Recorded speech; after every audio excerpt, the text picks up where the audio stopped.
Hi, this is Nicholas Bell with IONCINEMA, here to review The Suicide Squad, a sequel to David Ayer's 2016 film Suicide Squad, part of the DC Extended Universe.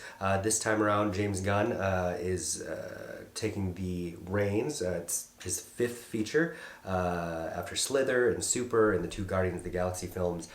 So he's back in this universe with an R-rated film about Suicide Squad B players, which I never thought that I would say this, but is kind of an excellent, entertaining, compelling film.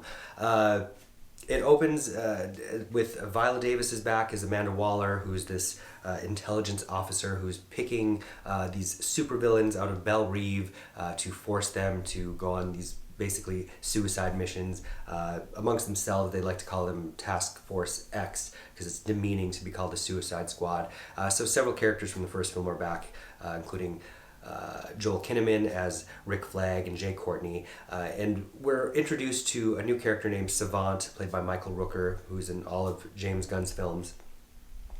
And the team that's being assembled to go to this island off the coast of South America called Corto Malta.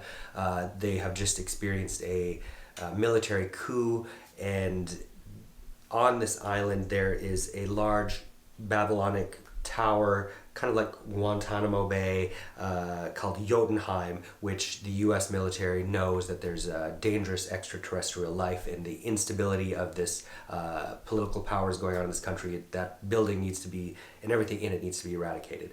But quickly we learn that they have sent in Team B, not Team A, and as most of the characters that were immediately introduced to kind of expire before the opening credits are over, we revert to the actual leads of the film: Bloodsport, played by Idris Elba, and Peacemaker, played by John Cena, King Shark, Nanu, voiced by Sylvester Stallone, and Daniela Melchior as Ratcatcher 2.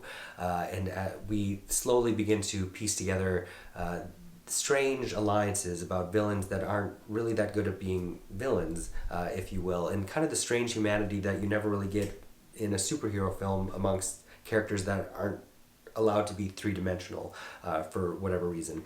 Gunn is excellent, as he proved with the Guardians of the Galaxy films, which he was a little more constrained by, I think, than he is here, about balancing an ensemble of weird, vibrant characters and energies and using them as kind of spices sparingly, or used to play off one another, complementary towards one another. There's really not any kind of problem I had with anybody in this. That almost everybody gets their moment. There are a few, because there are several plot tangents, like Alice Braga playing the head of the Counter-Revolutionaries. She doesn't get a whole lot to do. Maybe some of the people you were hoping for die right away in the beginning. But otherwise, I thought one of the standouts to me was Daniela Melchior and Idris Elba and their chemistry, but also, strangely, Margot Robbie, who has played the same character in two other films, for the first time is given empathetic dimensions.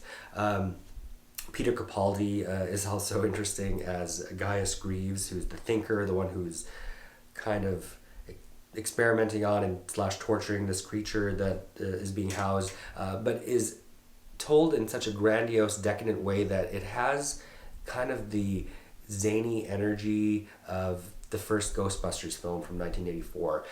It really did feel like that kind of an immersive, entertaining human experience, the kind of entertainment within these universes that has been lacking for so long. Overall, I would give The Suicide Squad 4 out of 5 stars. Thank you. Hey, this is Eric from IONCINEMA.com. If you want to support us, subscribe below. For more reviews, interviews, film festival coverage from Sundance, Cannes, Toronto, you want to check out these guys on this side.